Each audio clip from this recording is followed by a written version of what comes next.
Waiting for some people's. Waiting. I'm so nervous all the time. That little eye is.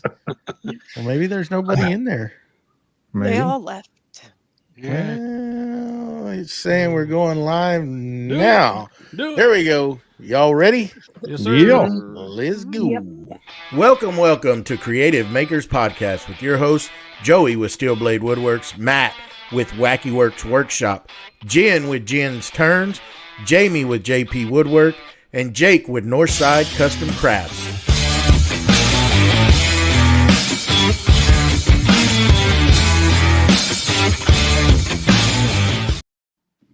Well, welcome everyone to Creative Makers Podcast. This is episode 23 with the very talented 3D printer artist, Ashley from Chip Builds.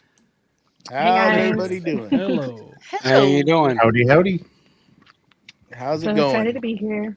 Good. Awesome. So we're going to start it off. And Ashley, why don't you give us a little background of how you got started in doing all this fantastic work you do?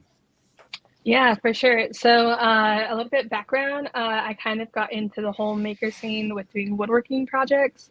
And so like a lot of my main stuff is split between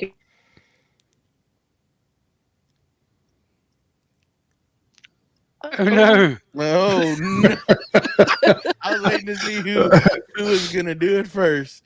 Actually, give it was her a either minute. going to be Ashley or it was going to be me, wasn't it? Jamie, you Jamie gave her jinxed bad it. juju. I'm telling you. Oh, Oh, no. man. We'll give her a minute. She'll come back. There you She'll go. come back. So how's Yeah. everybody doing? Oh, I'm all right. There she we is. go. Oh, There she is. Oh no. Yes. All right, you get to start all Am I over back? there. So, I know. Am I back? so- there we go. yeah, you're good. So for recording purposes, we're gonna just start it all over again. Ashley, give us a I'm little sorry. background. No, you're fine. You're fine. Hey, it's good content. Good content. We blamed give it us- on Jamie. He jinxed Yeah, you. There you go. Jamie's fault. Bad. Jamie's fault. Give us a little background of how you got started doing what you do. Yeah, for sure. So I kind of joined the maker scene doing woodworking a few years ago, and then so a lot of what I do is split between lasering now and I think so they're super cool, and just that kind of like additive manufacturing process really interested me, and so I just knew I kind of had to jump in and buy some 3D printers. And then again. Did it cut out again? Yeah. Yeah, a little bit. Yeah. We'll get through it. Okay, It was Ashley. so fine. for It was the people- fine. And then I know. It's usually Um, when you start live streaming is when if it's gonna happen, it's gonna happen. yeah. Yep. Well, Usually I I apologize. start off. My name's Jake from Northside Custom Crafts for the people at home. Ashley, I usually have a funny icebreaker, but today I have nothing. I got nothing for you. So I'll ask you something important or just ask you to explain something important. I think I first knew about you somewhere around 2017, and you were doing content, and you continue to do it. You continue to get better. And if you notice, a lot of people that were doing it back then, they've either quit or they've stayed the same. What drives you to keep on going? I know how hard it is. So what motivates you to keep going and keep getting better on your social media? Yeah, I mean, I'm not gonna lie, it's definitely hard, right? Especially when you've seen people that you've started with around the same time where they have either like taken off or they've like dropped off, you know. Yeah. For me, I really try to just make it not about like me against other people, just kind of like it's a whole community of people. And then for me personally, I just try to, my thing, what I try to do is like each video or each piece of content I put out, I'm like, let it be somewhat slightly better than the one that I put out before. And so that kind of tries, which is, it's not always better than what I've done, but I try. And obviously, 7 or 8 years of doing it, you have to be at least a little bit good at it, right? Hopefully. Yeah. Well, the point is that I'm making is you have done it and you have gotten better, and people notice. So good job. Thank you. Yes. I do enjoy your content as well, although I'm newer to it than Jake is. And since he didn't have an icebreaker, I have a little bit of one. So it's All right. completely not on your What? maker topic thing. Okay. So it's not a funny like Jake likes to do. But you're a cat mom. Your little intern Elsa is super cute. Yes. I'm a cat mom. So Yay. icebreaker question. Jake shaking his head.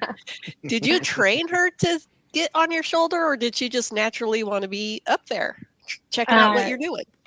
She is just like a special cat. Like, I've never had a cat before that's as cuddly as she is. And actually, she just showed up at my house one day as a kitten and was like, I live here now. And, you know, because I work in the garage a lot, right? So she was like this outside cat. I actually have 4 cats total. One of them is over 20 years old. But Oh, wow. yeah, but so Elsa has become my intern because anytime I was in the garage doing something, she wanted to be like right next to me or right next to the machine, probably because of the like sound frequency that the motors put out, you know. And so she just will sling herself over my shoulder or around my neck, which is very frustrating in the summer because it's like wearing a fur scarf. And she was just like, yep, I'm the micromanager. And so I just thought it'd be funny to call her my intern since she's in a lot of my content anyways. Yeah, she's cute. Mine just want to be literally right here under my chin. So they Yeah. don't go to the garage with me. I think like people only watch me to try to get a glimpse of her. So No. Hey, I got something. yeah. Hi, everybody at home. I'm Matt with Wacky Works. Ashley, I have to ask you a question. You have some printing that you did, and I'm Mhm. curious about the answer between it. You did some printing earlier and some printing later on. You did some knife handle later on, and earlier you did a handle for a sword and made these pool noodle Oh yeah. battle batons. How's Yes. the battle going? Who's winning? Oh, I always win. That's all I ever do. See, the key is you need to pick your opponents. I normally purposely choose children. That way I just annihilate them. Hey, Like that's you smart. don't hold back. You don't hold back. Yeah, we were racing. They tripped. When I stuck my leg Yeah. out. Yeah, exactly. You know, it's like my foot happened to catch their foot. That's on them. That's not on me. So. Okay. How are they holding up? How are the handles holding up? Or y'all using them, or how's it going? They're actually doing really good. There's a bunch of different versions out there. Some break more easily. It just kind of depends on how they're, you know, the orientation of the print for if they're going to be strong or not, and the settings that you use. Yeah. But the ones I have, they've been fine. Nice. There you go. Hello, everybody. I'm Jamie from JP Woodwork. So I actually interviewed you along with Eloy back in 2018 on a little show we was doing, and this is actually a question that Jake asked you when you was doing just woodworking. That's weird. So obviously you've come a long way since then. So this question was, in what order from best to worst do you like the most? The design, the making, or the video process? That sounded like a smart question back then. Yeah. All right. Wow. That's definitely hard, and I don't remember what my answer was back then. But me personally, I think the design is my favorite part. A little bit of background, I'm a graphic designer. That's what my job is. So I really have a lot of fun, like trying to think of creative things to do. So I do like that creative side of it. And what's kind of funny, I think actually my least favorite part is the actual making of the product. Like, even though it's cool and it is fun, I don't have a lot of patience. And so like, I hate painting stuff and all that. But I do enjoy video making. So probably design, video, and then the project itself. There you go. Well, my question is going to be, did you start off with 3D printing, or what did you start off doing when you got going? So the first thing that I started doing was woodworking. That will always be kind of like what I love the most, even though I do it the least. And that's mostly just like a space issue for where I have all my tools and everything. But so one Christmas, my parents got me these Bose headphones, And so my cat loves to chew cords and everything. So I was like, I need to put him somewhere. So my dad had a jigsaw that he had, as a young adult. And it's like a super old one. He had that, and he had a router, and like I think the brand was like Montgomery Ward. I've like never heard of it. Oh yeah, yeah. And, Oh yeah. and we all just Us old showed folks, our we age. know what that is. Oh, yeah. I remember. And like he took like shop class in high school or whatever, and so he helped me like use the jigsaw to cut out this little headphone stand, which looked like a banana stand. And then I was like, oh, that's just really cool. Like, I like this. And then we just kind of like, okay, like, what's the next thing we can make? Then my friend was getting married, so we made like a cutting board. And then it just kind of evolved from that. Cool. So I guess my next question is going to be, what made you take the leap to, I'm guessing you got a laser next, or whatever you got next. What made you go from woodworking to that? I think, if I'm being 100% honest, me being lazy is what made me do the leap. Like, I'll be honest with you guys. You just get busy and stuff. And so, like, using the jigsaw to cut something out, or using like the scroll saw, all that stuff. But then when I saw that like lasers were a thing, I was like, what? I was like, you could just cut that, like being a little bit naive, like in my mind, thinking you could cut, all these thick materials and all this stuff. Yeah. So then I saw the K40 laser, which is like a Chinese laser. And so me and my friend actually bought that together, but it lived at my house. And that kind of started that journey into the like digital fabrication side of things. It's from China. Yes. Yeah. This whole other country.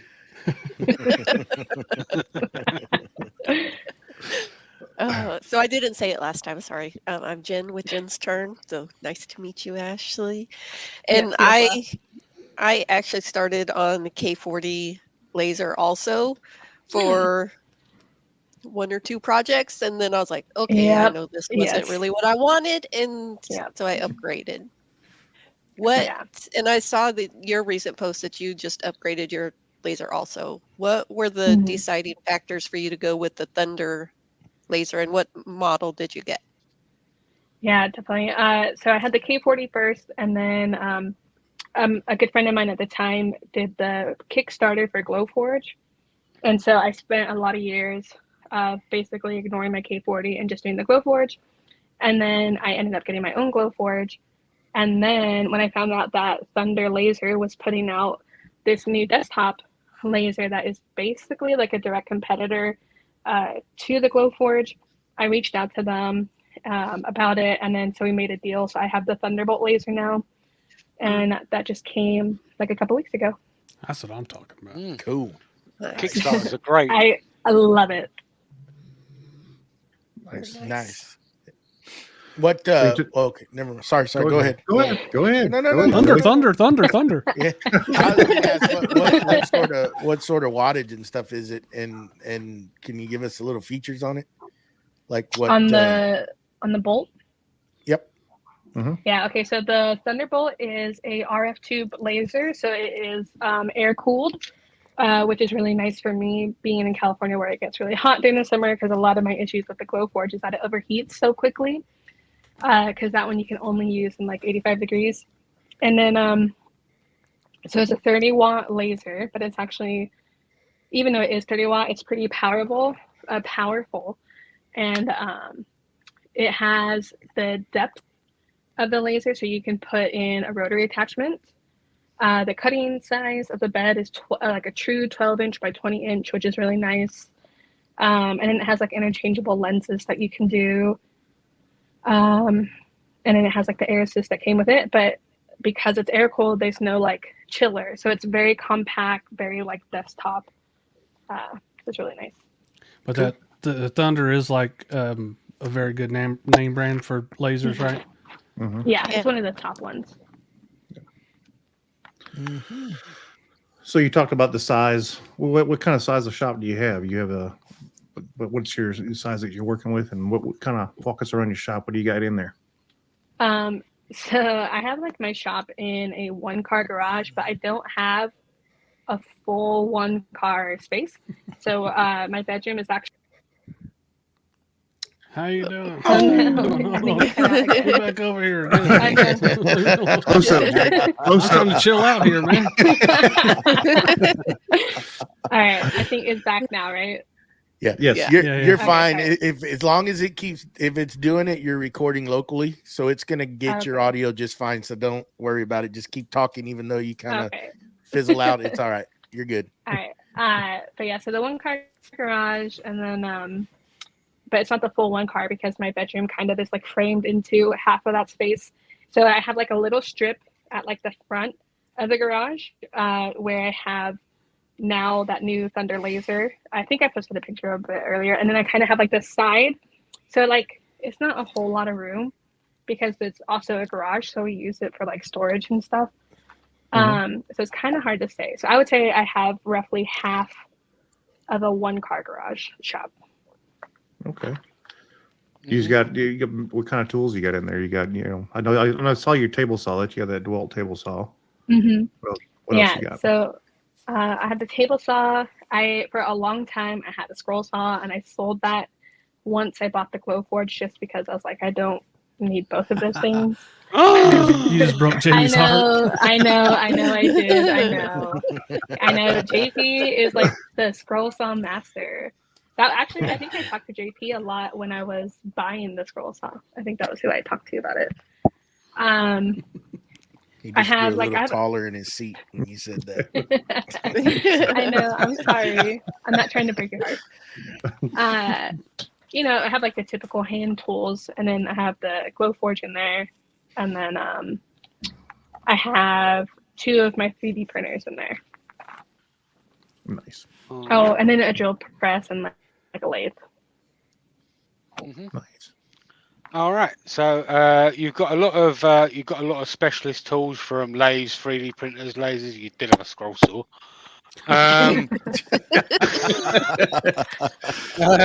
If you had to start right over from scratch, what would be the first tool you would buy?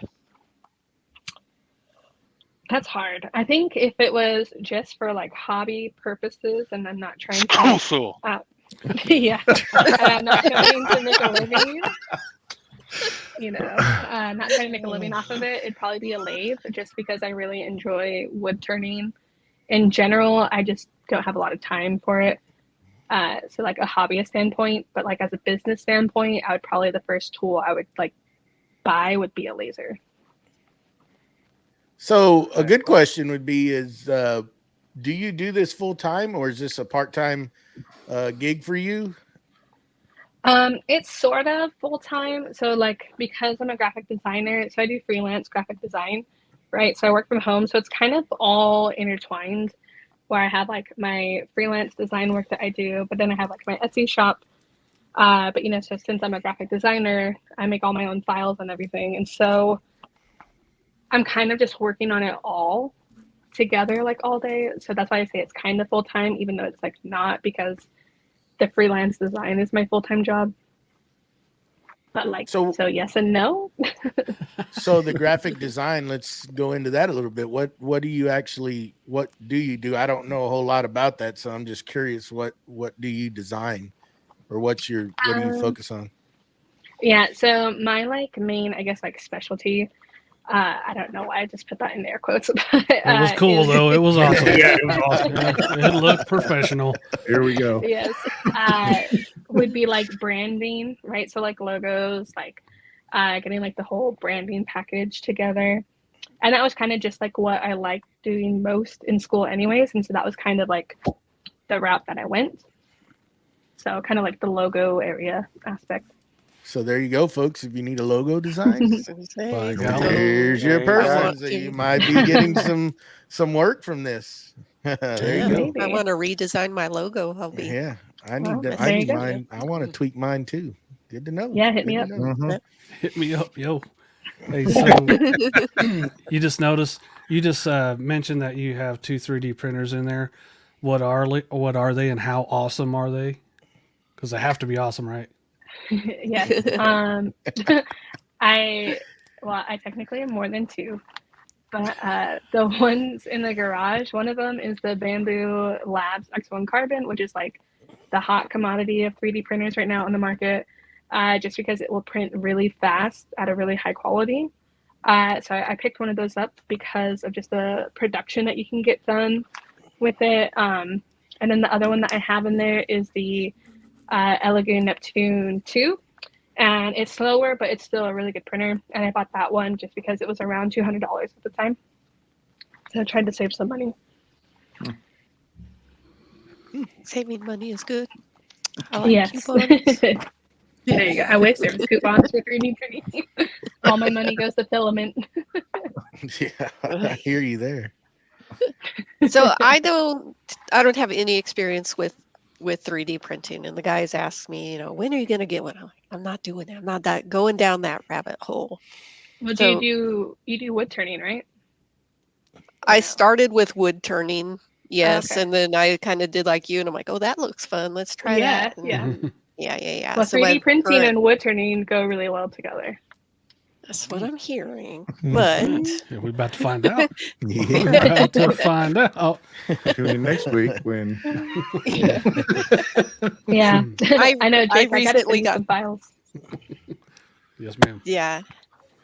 I recently got the laser, and so I'm really loving that right now. But with your 3D printing, what's your favorite part of that? Because I see it on all your little reels. You're like, let's take it off the board, and you crack it.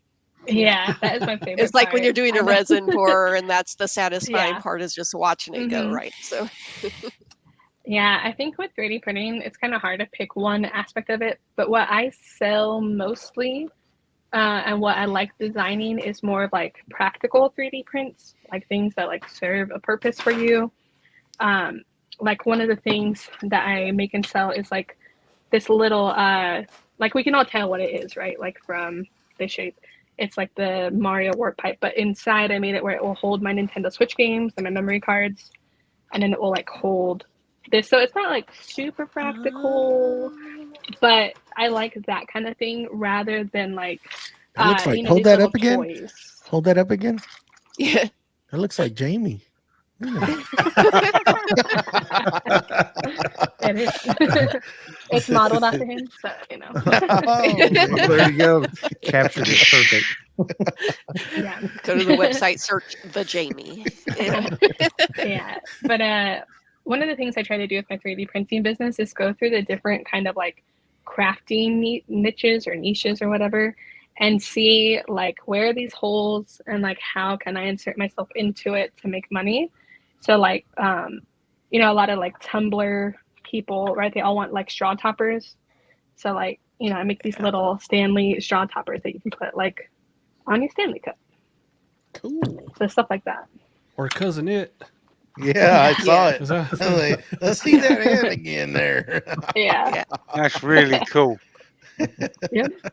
So I make them out of resin, but they only fit on the regular like Starbucks size straws. I haven't found resin ones for resin molds that fit the Stanley straws.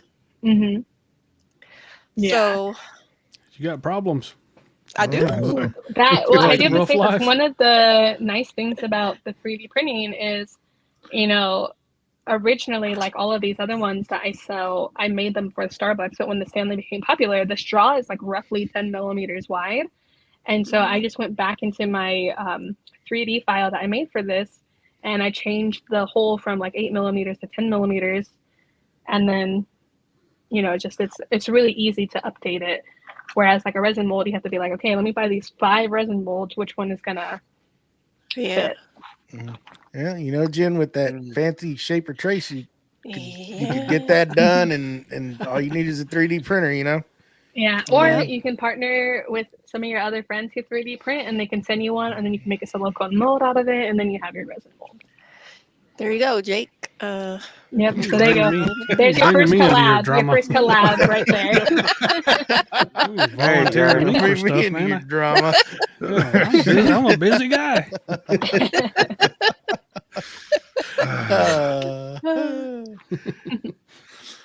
So you do a lot of 3D printing. Have you ever had a failure that it was horrible and Learn anything from it, or Break your heart. tell me about it. Yeah, so I love to hear about it. I've been really lucky to where I don't get many of them. Let me knock on wood real quick. But like, I don't know if you've seen pictures of people where they're like, oh, I woke up and the whole build plate was like spaghetti. So I've never had that happen to me, actually.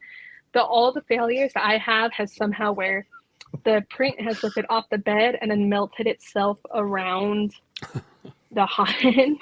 So there's this one where like I went to work and I came back and I didn't know obviously that it failed, and it was like just this massive ball. So it was like super frustrating, but then like I was able to make a video on how to fix it. But it was literally just like a glob, just encased around the hot end. And so it's like one of those things you kind of just look at it and you're like mourn for a little bit, and then you're like, okay, like now I gotta tear this apart and fix it. Wow. So when you're on the lookout for buying a 3D printer, are there any particular features that you're actually on the lookout for before you actually purchase it? Yes and no. Like, so when I bought my first 3D printer, the Ender 3 was pretty popular. I didn't actually get that one, but I got like a clone version of it. It was like a G-Tech. And like, at the time, you don't really know how bad they are until like after the fact, right?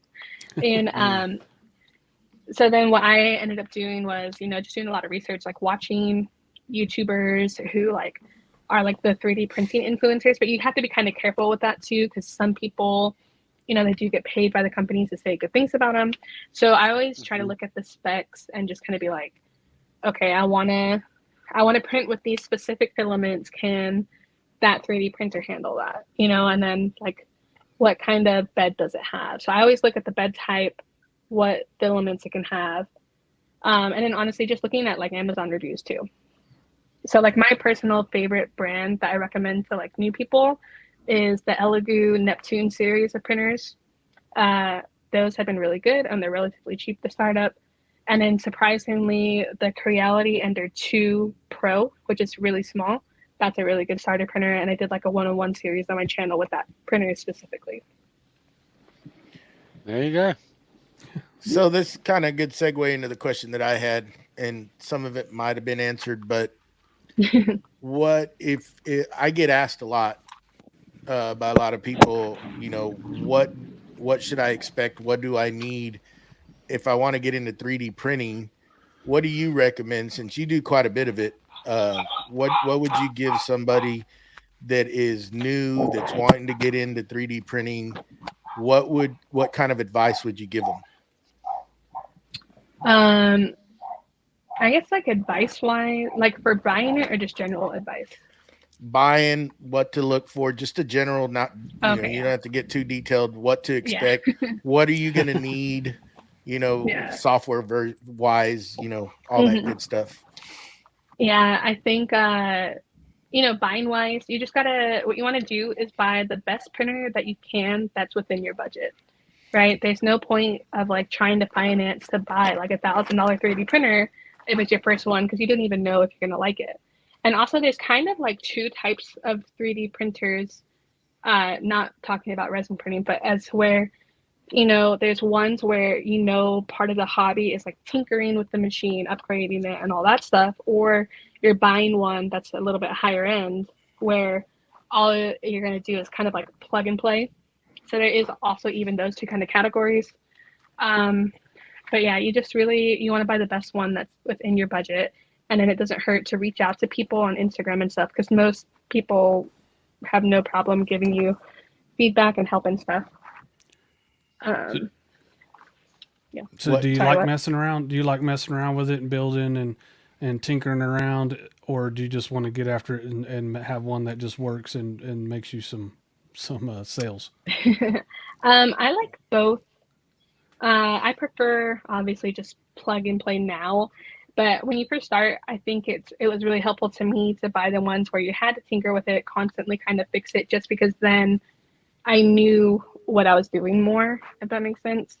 To where now, because even the plug and play ones, you still have issues, but because I did all that work, like trying to fix this minor issue, it's kind of like nothing. You don't even think about it.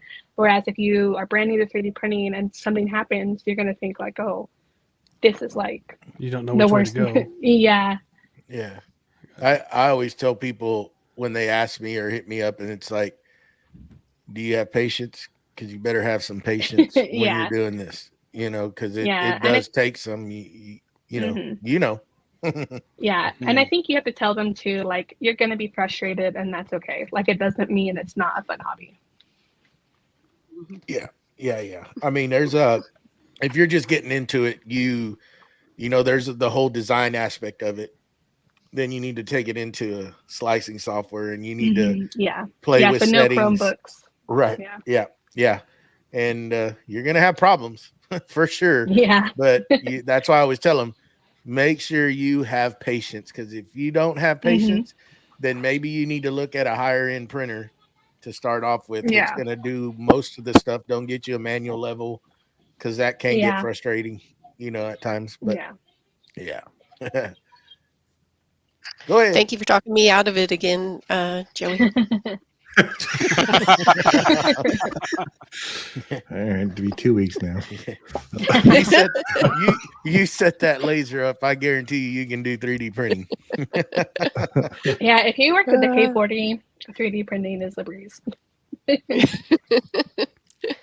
We have a question from the chat, and then we'll go on. Mark L would like to know, what advantages and challenges have you found with the bamboo printer? Advantages, obviously the speed. My level of production has like tripled. And it's been really nice for me for prototyping, because I design a lot of my own files, and like I put most of them out like for sale or on my Patreon or whatever. So I'm able to like really rapidly get a prototype, whereas before it'd be like 6 to 8 hours to get like, a prototype for this, where now it's like 2 to 3 hours. So that's been a really huge advantage for me. And just like the print quality, it's great right off the bat. Disadvantages, I would say, is you're spending a lot of money for the printer, but it can still break, right? It could still not work. And doing, like, if a piece of filament breaks in the nozzle, like not in the heated chamber, but like in the nozzle, it can be kind of a pain to like pull that out, just from the way that they've designed like the hot end of the printer. So it kind of gets a little taken. You got to get used to the way that they have, engineered these printers. And that's different on the bamboo than it is on the other types of printers. That makes that aspect more of a challenge. I would say so, yes, just because of how the it's like basically how the hot end and the extruder are on top of each other, which is like fine, but most printers are used to the extruder being over here on the left and then the hot end being like down here, and so it's just a little bit different, I guess. So to me, it made it a little more challenging, because I was like, how the heck am I supposed to get this filament out when I can't heat that part of it? So yeah, it's kind of, those are kind of like somewhat like the JG makers, because everything's combined in the Artistry Pro, like Matt and I have. Everything's combined in the head as to versus the printers like behind me. You have the stuff up top and the hot end down low, which makes it a little easier to work with these than that other one. Sometimes they get a little.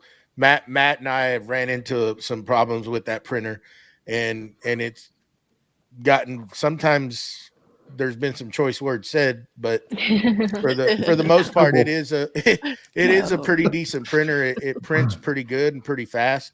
But I'm, like these A5S's that I have behind me, they're good, just slow. Yeah. I'm Yeah, and the nice thing too is Bamboo just announced the new smaller printer, where they're really aiming at people who have like never gone into 3D printing before, and it's a bit smaller, right? So it's $300. But what's really cool is it's a small printer, and it has that AMS like multicolor capability. And so for like under $600, you can get a multicolor printer that would like fit on your desk. So I think eventually I'm going to get that smaller one just for the like prototyping purposes, solely so I can put it on my desk. But so that's really cool. They're coming out with that very entry level, cheaper 3D printer. Yeah, that's always pretty. That's always pretty cool to have a dedicated one, especially with the speeds like that, to where you can prototype quick and not tie up your main printers for production. You know, that's a pretty cool aspect. Yep. So I ask it just about all the time. What are you listening to in your shop? You got your earphones you talked about putting on there. What are you listening to? Music? You going with podcasts? We got murder mysteries. What are you listening to? So I listen to one of two things. I either listen to audiobooks. Like I love reading in general. So like when I listen to an audiobook, like time goes so quickly with whatever I'm doing in the shop. That or I have just kind of like a general playlist that I play, which has like it's a very random mix of like, you know, Backstreet Boys, but like heavy metal music is mixed in there too. But like Britney Spears, like kind of all that like nostalgic kind of music, but also like, I don't know, something about heavy metal playing in the shop just kind of feels right, you know? Yeah. There you go. I love that you said Britney Spears is nostalgic. Well, I was like, I was a kid when she was popular, you know? Like when I go back and listen to some of those songs, I was like, I can't believe I sang that as like a 9-year-old. You keep reminding us how old we are. I know. I was fixing to say it again. We're reminded how old we are. I mean, Guns N' Roses is on the oldies station now, so I feel it in my heart. Yeah. Well, I don't know. It's funny because I'm not even like that young anymore. Like I'm 31, but. Oh my God. Shut your mouth. My youngest is almost your age.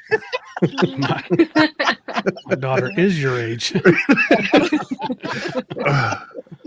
Well, you guys all look really good for your age. So. Oh, thank you. Well, thank you. Yeah, you were born in the 1900s too, so don't forget that. Yeah. I know. Yep. I'm a 90s baby. Oh. All right. Sticking I'm to a 90s kind of this, baby. I was graduating from high school, though, dude. Yeah. I was already in the workforce.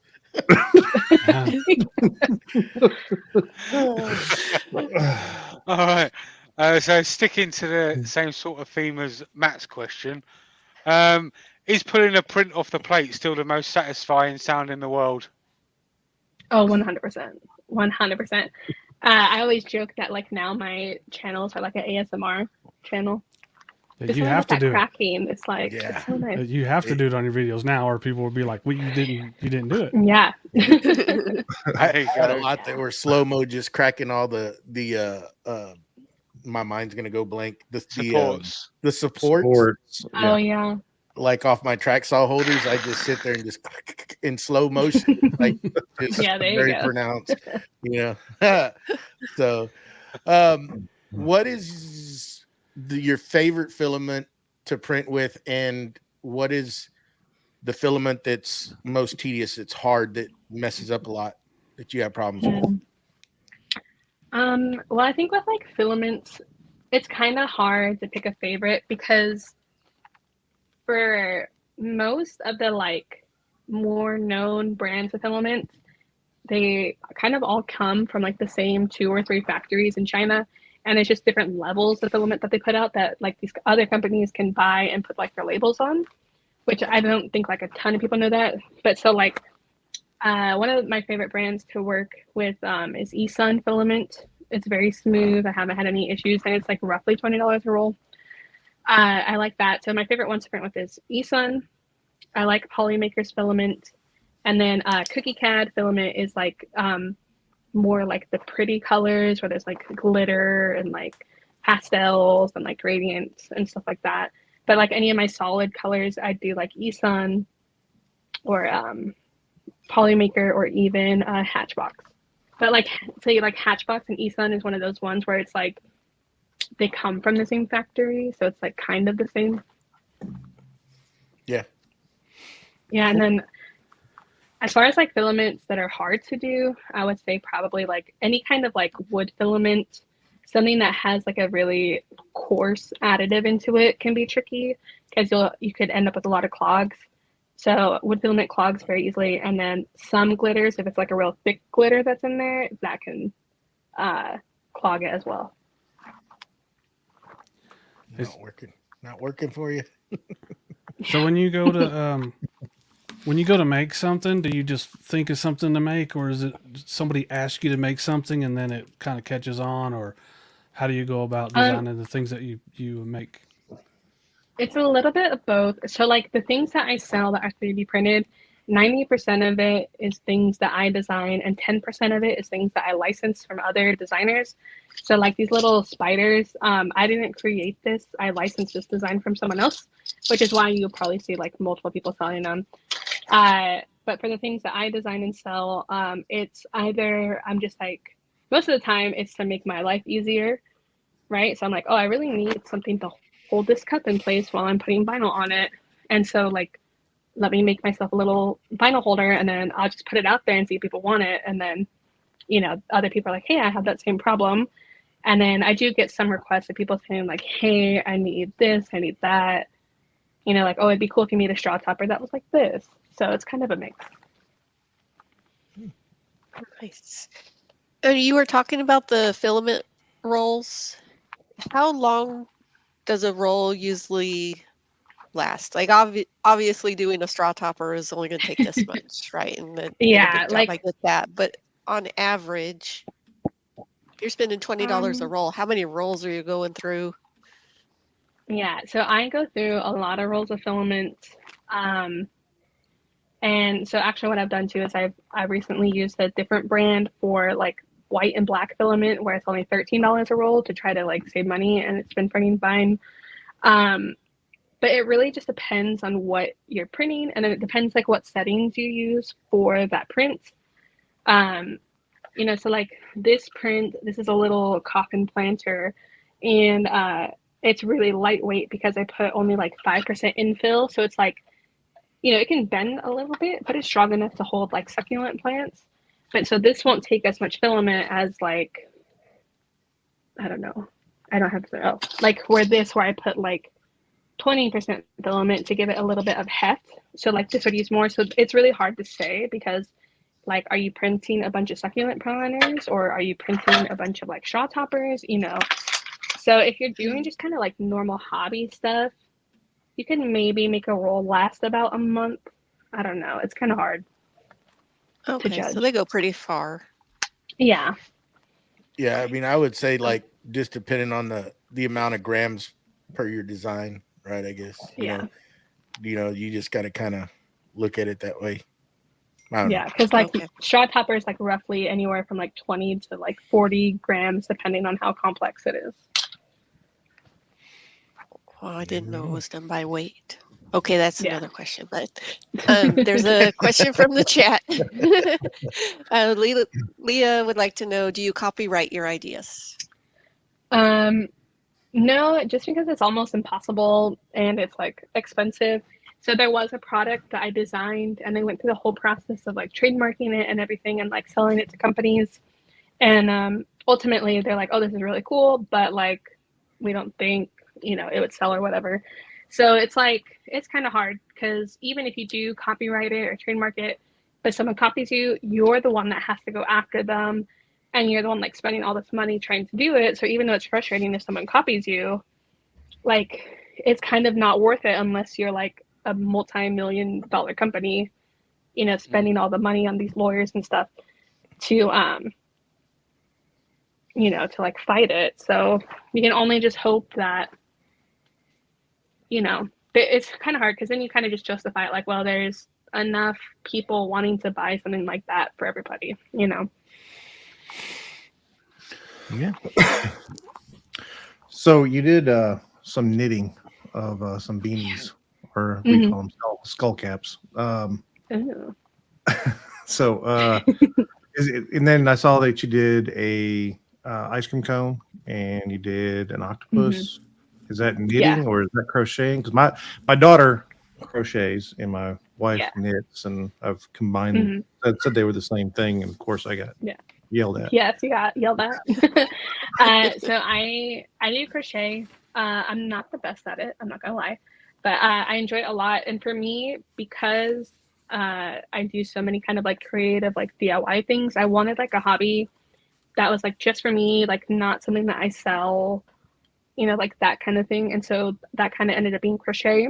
And so it kind of in my downtime, you know, I'll do some crochet just when I'm watching TV or something.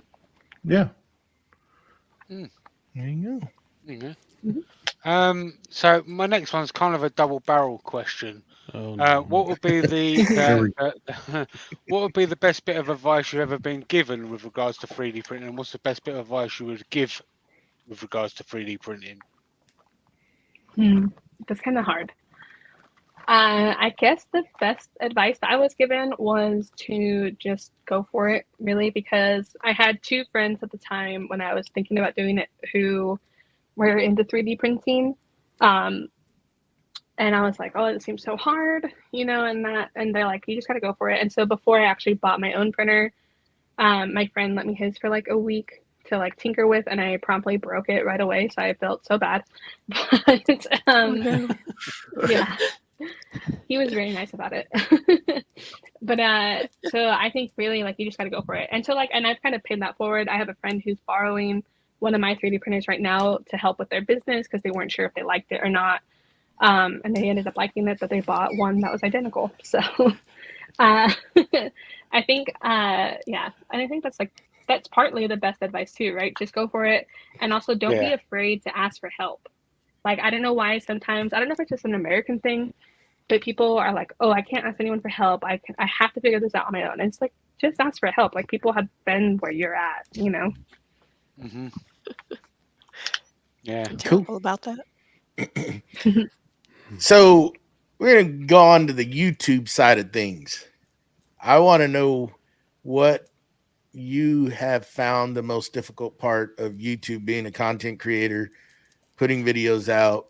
What have you found hard about doing that? I think for like the content side of things, consistency is hard, right? Like life gets busy, things happen.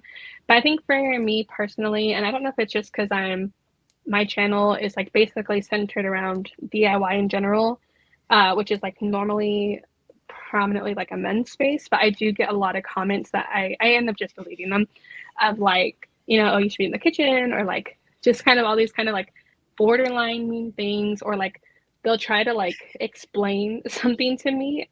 Like my favorite was someone was like, they just saw you do it, but they want to explain it. But like, or this guy was trying to explain to me graphic design, and I was like, I literally have my degree in it. Like, you know, I'm like, okay, you know, so those are called trolls. They're called trolls. They're mansplaining. Yeah. Or like one of the comments was like, this is the worst thing I've ever seen in my entire life. And I was like, thanks. I was like, you just said this comment's the worst thing I've ever seen. Yeah, you know. So like for me, that's kind of the worst thing. And like normally it doesn't bother me, but like the other day someone made a comment about my teeth, and I was just like, oh, that's really sad. They're just compensating for something. It's all right. Yeah, just leave them alone. Leave them alone. So I just delete it and move on. Yeah, we got a speed round here, Ashley. You ready? Oh, okay. Speed round. If you could, I know about how long you've been doing social media and doing all this stuff. What would Ashley now go back and tell Ashley from 7 or 8 years ago to make things easier on yourself? To not worry about the numbers as much. Was that too bad? Call. Good call. That was very we don't need an explanation or anything, but that's okay. Speed racer. My question would be, you mentioned that your dad helped you out when you started in the shop. Does your dad still work with you on some projects? Is he into the 3D printing and the lasering and stuff? No, he really has like no interest in it. I think he enjoyed it when we made like the headphone stand on the cutting board, but he just kind of lets me do my thing. He's like, well, you surpassed me, have fun. Like, he helps me move the heavy equipment if I need him to. You became the teacher. There you go. Hey, we're good for something. So when you're not lazy, you are, and you were doing woodworking. What kind was your favorite besides turning? What was your favorite type of woodworking, and then what was your favorite project that you've done? Ooh, I think this sounds dumb, but like my favorite kind of woodworking was like all of it, just because you can make so many different things. But my ultimate favorite project that I've ever done with wood and acrylic was I made a 4 foot by 8 foot light bright. Okay, So yeah. cool. A what? A what? A light bright. A light bright. Yeah. Yeah. Yeah. Oh, interesting. So that was Very like cool. my favorite for sure. There you go. Yeah, we had those when we were kids too. We had the OG light brights. They're that old. Yeah, we called it Battleship.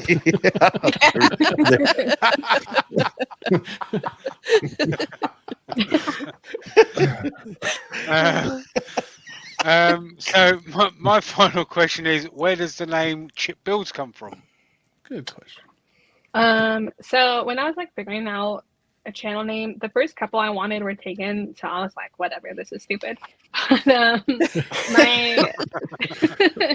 Because I didn't want to be known by my name, because I was like, you just don't know what could it morph into, and I didn't want like woodworking specifically in there, because clearly, look, I didn't say woodworking totally.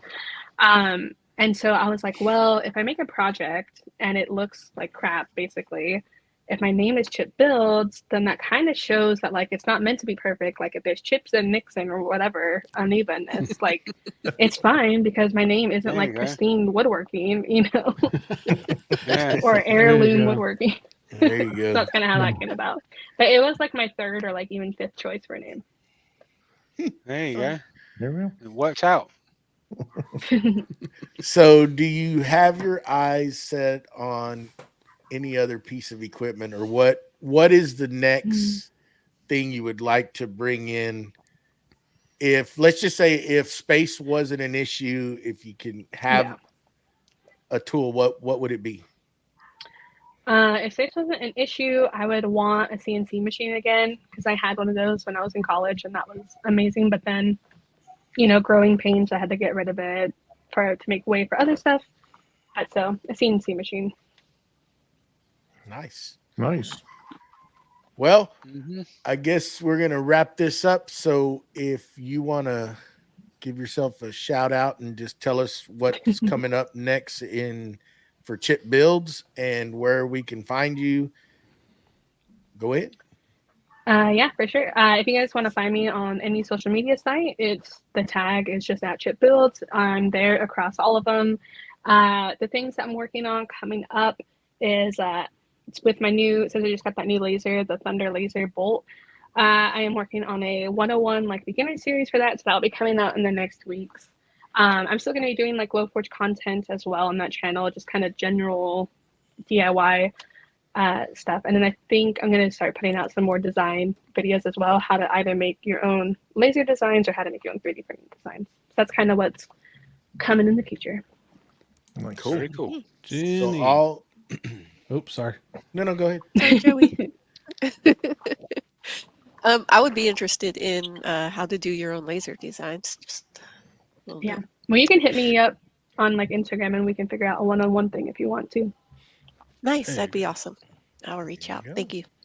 Coming up for me, I am getting ready for these fall markets and just really trying to crank out the projects. So that's about it right now. Staying busy.